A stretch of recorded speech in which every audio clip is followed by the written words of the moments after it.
네, 그럼 여기서 검찰 취재기자 다시 연결해서 내일 소환을 앞두고 남는 궁금증 한번 정리해 보겠습니다. 임찬종 기자.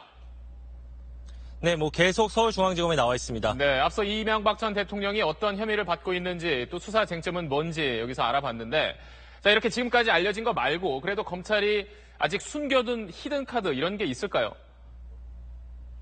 네, 얼마 전에 검찰 관계자가 저한테 이런 말을 했습니다.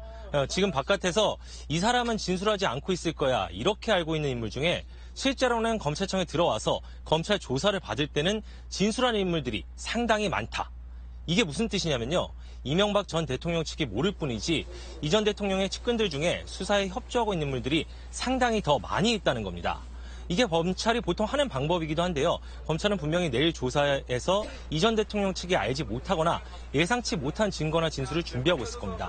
그러면서 질문을 막 던지다가 이 전 대통령이 혐의를 부인하는 순간 이런 증거나 진술들을 꺼내놓을 것으로 보입니다.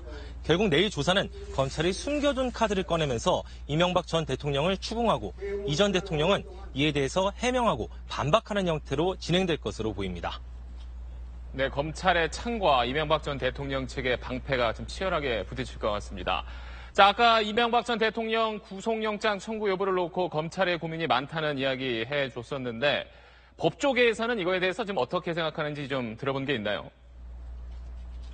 네, 수사를 여기까지 진행해온 검찰이 이명박 전 대통령을 재판에 넘길 거다. 이런 점에는 법조계 내부에 이견이 전혀 없습니다. 다만 구속이 필요한지에 대해서는 의견이 좀 사람마다 다릅니다. 전직 대통령인 만큼 도주 우려가 없어서 구속이 필요 없다. 이런 의견도 있지만 혐의가 워낙 중대하고 관련 혐의로 이미 구속된 사람들이 상당히 많이 있지 않습니까? 때문에 형평성 차원에서라도 구속을 해야 한다. 이런 의견도 있습니다. 지금까지 서울중앙지검에서 SBS 임찬종입니다.